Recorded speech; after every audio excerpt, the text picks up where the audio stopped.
पिछले 20 सालों से महाराष्ट्र की जनता को जिस गठबंधन का इंतजार था, क्या वो गठबंधन अब होने वाला है?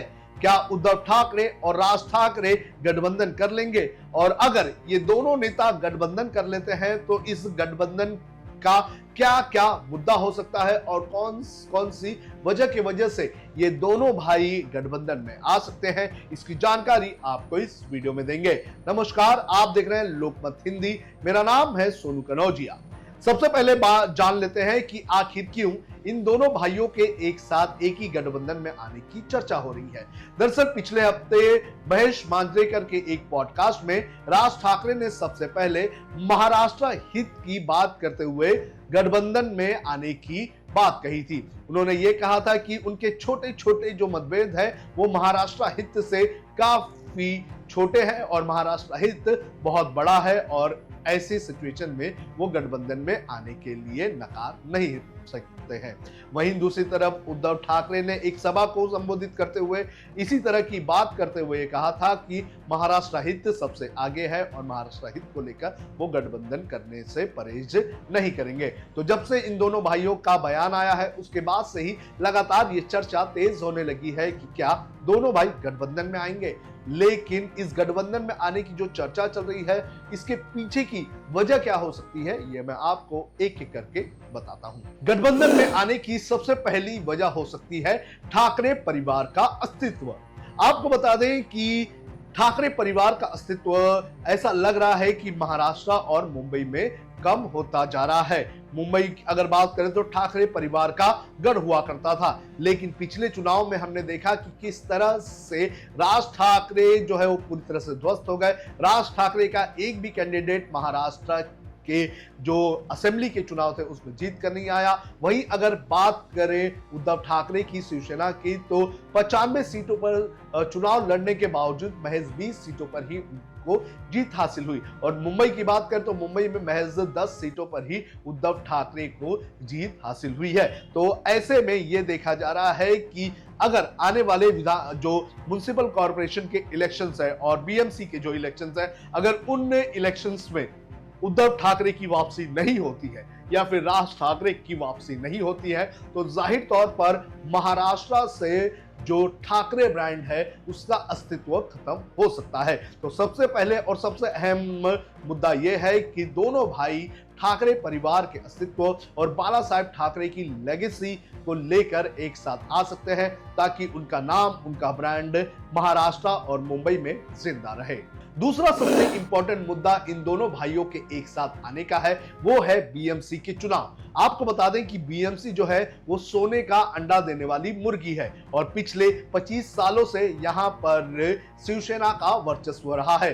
ठाकरे ब्रांड हमेशा से ही यहां पर एक दबदबा रखता रहा है, लेकिन पिछले जो चुनाव हुए थे, जो बीएमसी के चुनाव हुए थे, उसमें देखा गया था कि किस तरह से बीजेपी ने बढ़त बनाते हुए महज 2 सीटों का गैप दोनों पार्टियों के बीच में था। तो ऐसे में जो सिचुएशंस बदले हैं, जो हालात बदले हुए हैं, उससे ऐसा लग रहा है कि हो सकता है कि मुंबई में खास तौर पर अगर देख लिया जाए तो जो उद्धव ठाकरे की शिवसेना है उसे जो है धक्का लग सकता है और अगर उद्धव ठाकरे को खुद को इस झटके से बचाना है तो उन्हें राज ठाकरे के साथ आना होगा, क्योंकि दोनों भाइयों के अगर मराठी वोटर्स एक साथ जुड़ जाते हैं तो दोनों को बड़े पैमाने पर फायदा होगा। बीएमसी चुनाव बहुत ही महत्वपूर्ण है। बीएमसी में जिसकी सत्ता होती है वो महाराष्ट्र में राजनीतिक तौर पर काफी ज्यादा स्ट्रांग होता है। तीसरा सबसे अहम मुद्दा है वो है पिछले चुनाव के नतीजे। पिछला चुनाव जो कि महाराष्ट्र का विधानसभा का चुनाव हुआ, उस चुनाव ने काफी कुछ बदल के रख दिया। राज ठाकरे जो कहीं ना कहीं बीजेपी का समर्थन करते हुए नजर आ रहे थे, उन्होंने चुनाव के नतीजों के बाद हैरानी जताई थी। उन्होंने कहा था कि दूसरी पार्टी को तो छोड़िए, उनकी पार्टी के भी वोट गिरे हैं लेकिन उनके वोट किसी और को ट्रांसफर हो गए हैं। तो पिछले चुनाव में राज ठाकरे ने यह भाप लिया है कि बीजेपी हो सकता है कि चुनाव में कुछ ऐसी चीजें करे जिससे उनके वोट जो है कहीं ना कहीं और जगह पर डाइवर्ट हो जाए। तो इस डाइवर्जन को देखते हुए राज ठाकरे हो सकता है कि उद्धव ठाकरे के साथ आए, ताकि मराठी वोट खासतौर पर मुंबई के वो इंटैक्ट रहे और वो कहीं और डाइवर्ट ना हो। आपको बता दें कि राज ठाकरे की वजह से पिछले विधानसभा चुनाव में मुंबई में जो उद्धव ठाकरे को 10 सीटें मिली है, उन 10 सीटों पर उद्धव ठाकरे को फायदा हुआ है। आपको बता दें कि शिंदे और उद्धव ठाकरे के बीच महज 16 सीटों पर लड़ाई थी और इन 16 में से 10 सीटों पर जो महाराष्ट्र नवनिर्माण सेना के कैंडिडेट की वजह से एकनाथ शिंदे का कैंडिडेट हार गया और उद्धव ठाकरे का कैंडिडेट जीत गया। तो इस तरह से अगर देख लिया जाए तो पिछले चुनाव में जो कुछ हुआ उन समीकरण को देखते हुए और जिस तरह से राज ठाकरे ने वोटों के कहीं और जाने की बात कही है, उसको देखते हुए हो सकता है कि ये दोनों भाई एक साथ आए। राजनीतिक भविष्य ये बहुत इंपॉर्टेंट मुद्दा है, क्योंकि पिछले चुनाव में हमने देखा है कि किस तरह से दोनों पार्टियों के राजनीतिक भविष्य पर सवाल उठने लगा है। राज ठाकरे की पार्टी की अगर बात करें तो 2014 के बाद से ही लगातार उनका ग्राफ गिरता गया है। इसी चुनाव की अगर बात करें तो जो पिछला चुनाव हुआ था महाराष्ट्र का विधानसभा का, तो उसमें राज ठाकरे ने 238 सीटों पर अपना कैंडिडेट उतारा था, लेकिन एक भी सीट पर उन्हें जीत हासिल नहीं हुई।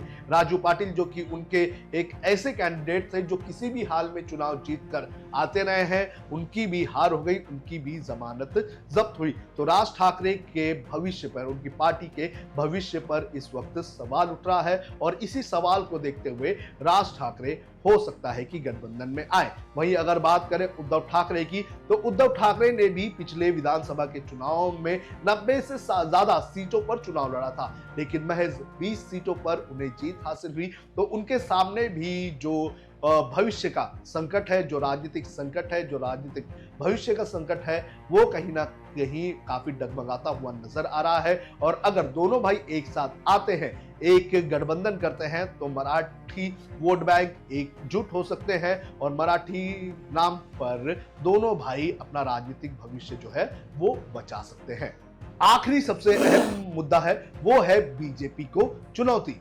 पिछले चुनाव के जो नतीजा है, उन नतीजों के बाद से ना सिर्फ उद्धव ठाकरे, ना सिर्फ कांग्रेस, ना सिर्फ शरद पवार की एनसीपी, बल्कि राज ठाकरे ने भी बीजेपी के ऊपर कई सारे सवाल खड़े किए हैं। जिस तरह से चुनाव में शरद पवार की पार्टी को या फिर उद्धव ठाकरे की पार्टी को कम सीटें मिली और उनके पार्टी के कैंडिडेट्स को कम वोट मिले, उसको लेकर राज ठाकरे ने कई सारे सवाल खड़े किए हैं।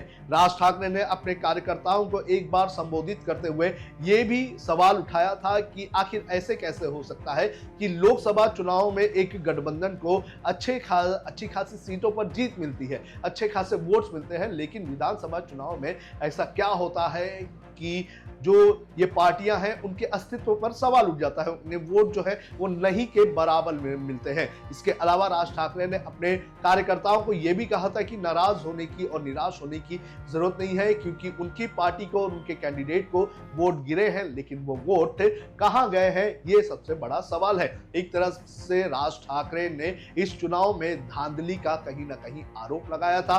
जो विपक्ष आरोप लगा रहा था कि ईवीएम मशीन में किसी तरह की गड़बड़ी की गई है या फिर वोट जो है वो डाइवर्ट किया गया, ऐसी सारी चीजों को कहीं ना कहीं राज ठाकरे ने भी उठाने का काम किया और इसी के चलते राज ठाकरे काफी ज्यादा अलर्ट है और बीजेपी को अगर चुनौती देना है तो दोनों भाइयों को एक साथ आना होगा और एक साथ आकर मराठी वोटों को एक साथ एकजुट कर के जो बीजेपी है उसे चुनौती देने का काम करना होगा। और बीजेपी को चुनौती दी जाएगी तो जाहिर तौर पर एकनाथ शिंदे जो कि उद्धव ठाकरे का अल्टरनेटिव बनते हुए नजर आ रहे हैं, तो उस एकनाथ शिंदे को भी बड़ा झटका लगेगा। तो ये 5 ऐसे कुछ पॉइंट्स हैं जिसकी वजह से महाराष्ट्र में ये दोनों भाई गठबंधन कर सकते हैं। आपको क्या लगता है कि क्या दोनों भाइयों को एक साथ आना चाहिए? आप हमें कमेंट करके जरूर बताएं।